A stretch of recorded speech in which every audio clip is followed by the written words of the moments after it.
distritais questionam o projeto do Executivo que transforma o hospital de base em instituto. A proposta prevê autonomia em licitações e contratação de funcionários. GDF vai cortar o ponto de professores grevistas. Nova paralisação começa amanhã por tempo indeterminado. Cerca de 600 mil estudantes da rede pública vão ser prejudicados. Justiça manda a DASA conceder desconto para consumidor que economizar água. Veja também, deputado Cristiano Araújo vira réu por fraudes em licitações. Notícias da terça-feira no DF e em torno, agora no Band Cidade, segunda edição.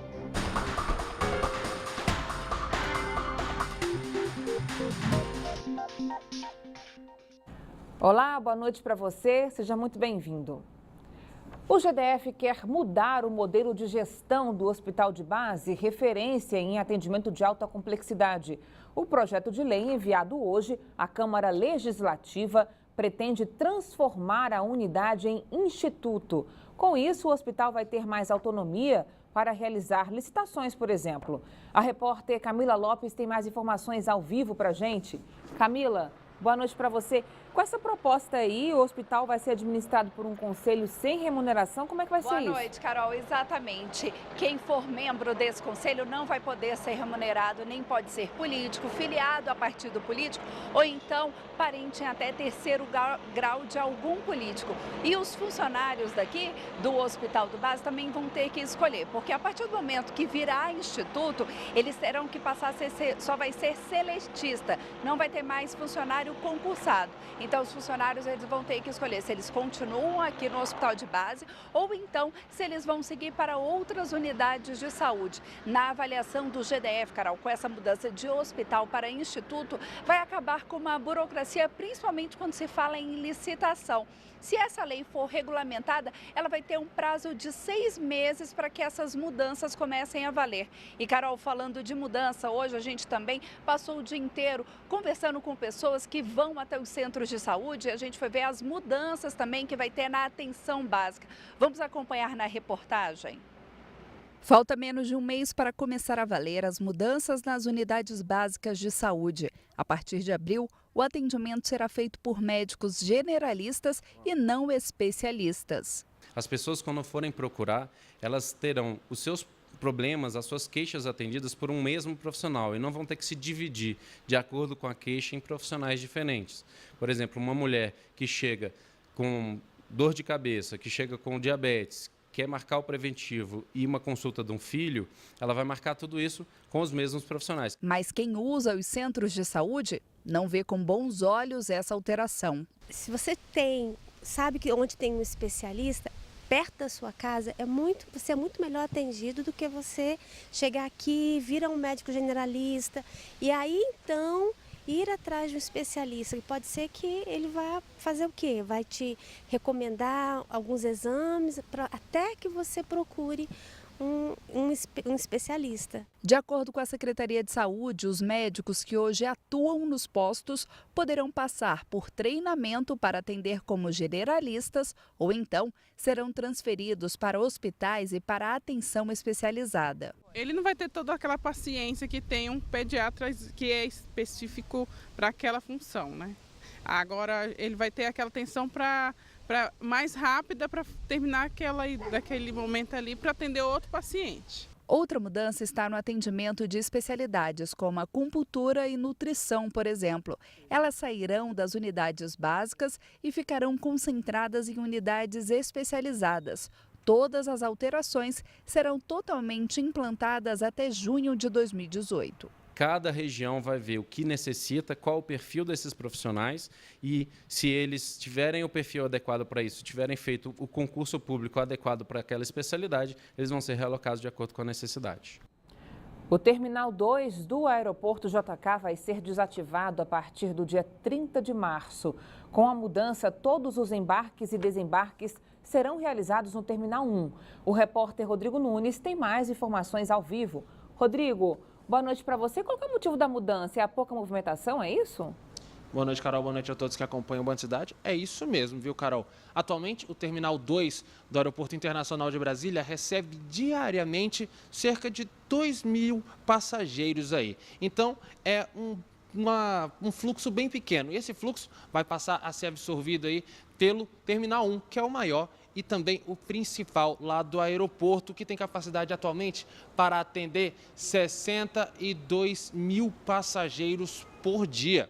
Todos os embarques, desembarques e até os acessos executivos da linha azul vão passar a ocorrer no Terminal 1 em um espaço destinado a essa companhia aérea. Agora, tem que ficar atento, viu? O passageiro comprou passagem para a linha azul em abril, não vai mais para o Terminal 2 e sim para o Terminal 1 para não ter dor de cabeça e correr o risco de perder esse voo aí. De acordo com a Inframérica, o Terminal 2 será monitorado e vigiado pela concessionária e vai passar aí por adequações para que futuramente possa receber um número maior de passageiros. De acordo com a Secretaria de Aviação Civil aqui do Distrito Federal, o aeroporto de Brasília foi eleito o melhor terminal na categoria acima de 15 milhões de passageiros. Isso é um bom sinal aí para quem utiliza e depende desse serviço aqui na capital do país. Voltamos aos estúdios do Band Cidade. Com você, Carol.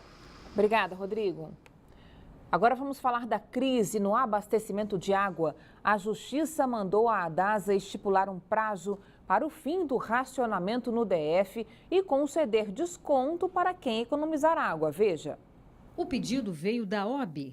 Além de determinar uma data para o fim do racionamento, a Justiça mandou a ADASA criar um plano de gestão hídrica, publicar novos investimentos emergenciais e oferecer mais descontos para quem economizar água.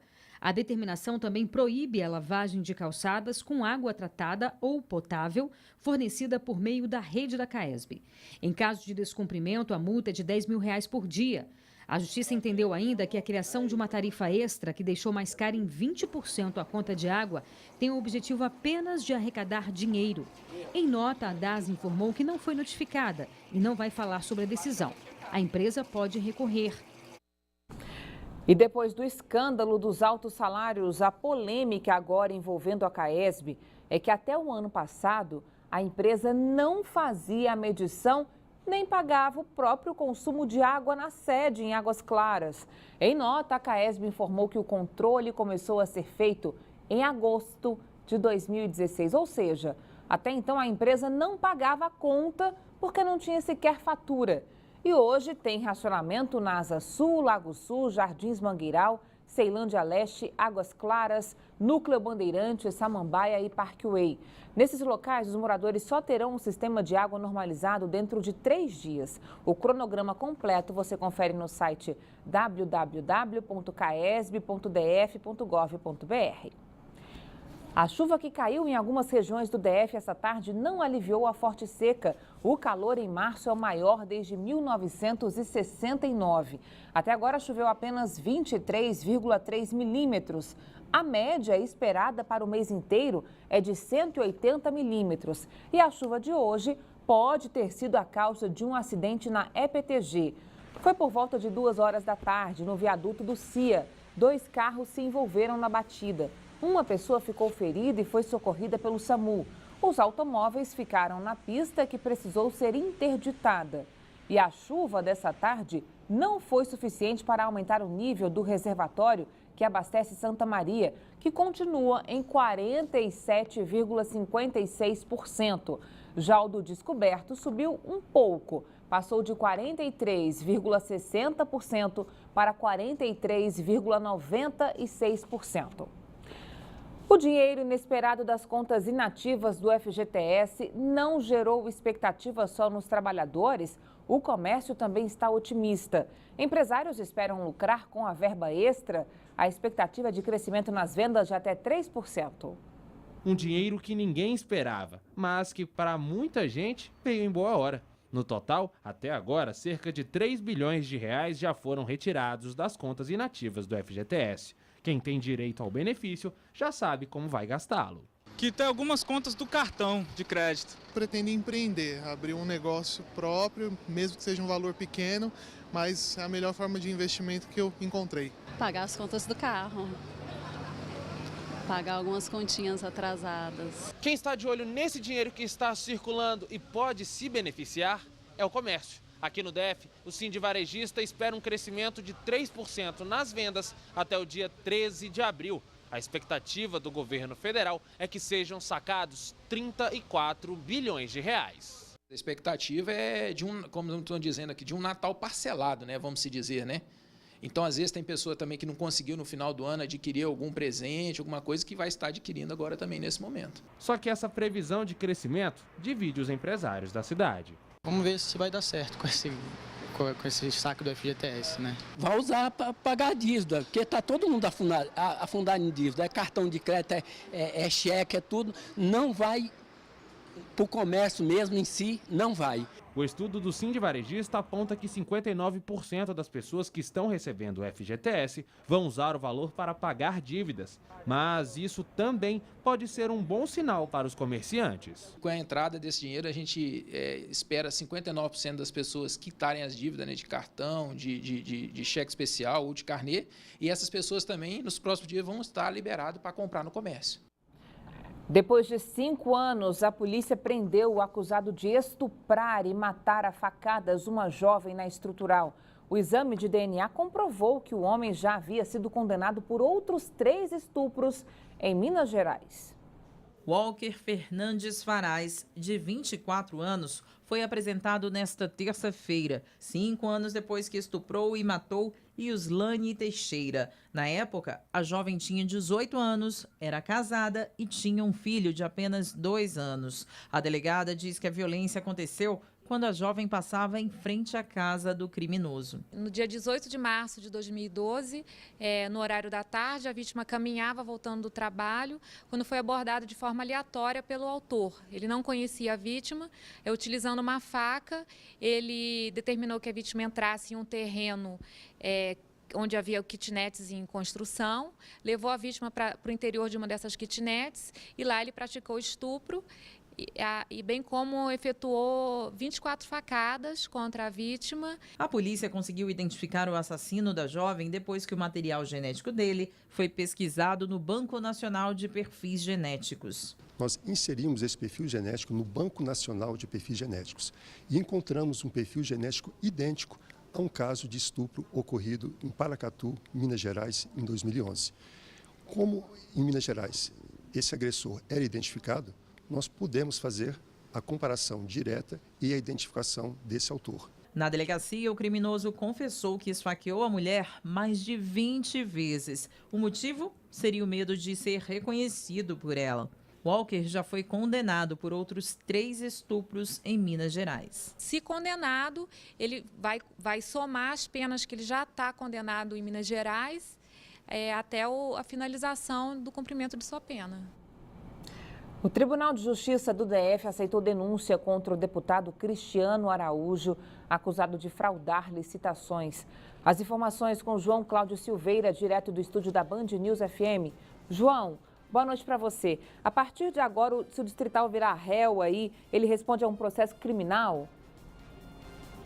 Boa noite, Carol. Boa noite a todos. Exatamente, Cristiano Araújo é acusado por ter fraudado uma concorrência para concessão de bolsas para a Fundação de Apoio à Pesquisa do DF, a FAP-DF. A decisão foi do Conselho Especial do Tribunal por 17 votos a 2. O caso foi descoberto em 2012 pela Operação Firewall. De acordo com as investigações, o distrital, que na época das denúncias era secretário de Ciência e Tecnologia do DF, teria influenciado diretamente a contratação de pessoas sem qualificação para receber bolsas de pesquisa. Por meio de nota, o deputado Cristiano Araújo disse receber com resignação a decisão do Conselho Especial do Tribunal de Justiça do DF. Ele e a defesa consideram que o processo está repleto de irregularidades, como o cerceamento da defesa, falta de embasamento legal e outros erros cometidos pelos investigadores. O deputado também é investigado na Operação Dracon, que investiga o uso indevido de verbas de emendas parlamentares. De volta com você, Carol. Boa noite. Até amanhã. Obrigada, João. Até amanhã. A Agência Nacional de Aviação Civil, por meio da Advocacia Geral da União, recorreu nesta terça-feira da decisão da Justiça de suspender a cobrança extra pelo despacho de bagagens nos aeroportos do país. A regra, autorizada pela ANAC, começaria a valer hoje. Rafael acabou de chegar do México. Fez conexão em Brasília, rumo a Belo Horizonte. Já sabe que a cobrança por bagagem despachada, que entraria em vigor nesta terça-feira, de acordo com a Resolução 400 de 2016 da ANAC, foi barrada pela Justiça Federal de São Paulo. Espero que ela não siga adiante, porque não acho justo essa cobrança para quem está viajando. Marcelo viaja constantemente dentro e fora do país. Também comemora a suspensão da cobrança extra pelas malas. Acredito eu que é para deixar do jeito que está. O povo brasileiro está precisando de ser ressarcido por toda essa corrupção que está acontecendo no Brasil e não ter que pagar taxas a mais. A Justiça suspendeu a cobrança extra das malas por meio de liminar, mas as demais mudanças estão valendo a partir de hoje. Entre elas, o prazo para a restituição de bagagens extraviadas. Antes, as companhias aéreas tinham até 30 dias para indenizar o passageiro. Agora, tem apenas 7 dias. Mãe de 2 filhas, Mônica se alegrou ao saber que poderá, pelo menos por enquanto, usar o direito de carregar malas quando viajar com a família. Quanto menos a gente pagar, melhor para a gente, né? Acho que eles deveriam priorizar, né, a população, né? A ANAC informou que já recorreu da decisão e aguarda a apreciação judicial. Uma das justificativas apresentadas pela agência é que a cobrança separada das bagagens permitiria a queda do preço das passagens. Esta especialista em direito do consumidor não acredita nessa possibilidade. A resolução, ela não assegura ao consumidor a diminuição do preço da passagem. Então, não dá para depender apenas da boa vontade das companhias aéreas. Nós tivemos o exemplo quando houve a retirada dos lanches das aeronaves, eles falaram que as passagens iriam diminuir e as passagens não diminuíram. Voltamos a falar de saúde. A direção do HMIB decidiu continuar com o plano de contingência. O prazo tinha encerrado ontem, mas por segurança foi prorrogado por tempo indeterminado. Desde que um recém-nascido teve morte confirmada por superbactéria e outro caso segue sob investigação, o centro obstétrico do hospital está restrito a casos emergenciais. Depois de 14 dias da primeira morte confirmada pela superbactéria, a Secretaria de Saúde descartou ontem a possibilidade de um outro óbito por causa de complicações causadas pela bactéria multiresistente. Mas o órgão segue investigando o caso de um terceiro bebê que morreu na semana passada. Desde que a bactéria Serratia foi encontrada no Hospital Materno Infantil de Brasília, um plano de segurança foi adotado. Até a solução do problema, o trabalho na unidade segue com restrições. A secretaria não deu prazo para normalizar o serviço. Por enquanto, os atendimentos de baixo risco serão direcionados para os hospitais do Paranoá, Asa Norte e Samambaia. Atendimentos de alto risco serão direcionados para os hospitais de Taguatinga e Universitário de Brasília. Hoje, 32 crianças estão internadas no HMIB. 2 estão isoladas por já terem sido diagnosticadas com a presença da bactéria. Obesidade infantil. Pesquisa aponta que 1 em cada 3 crianças brasileiras apresenta excesso de peso. As metas para barrar o crescimento da doença foram apresentadas hoje pelo Ministério da Saúde. A repórter Camila Lopes volta ao vivo com outras informações para a gente.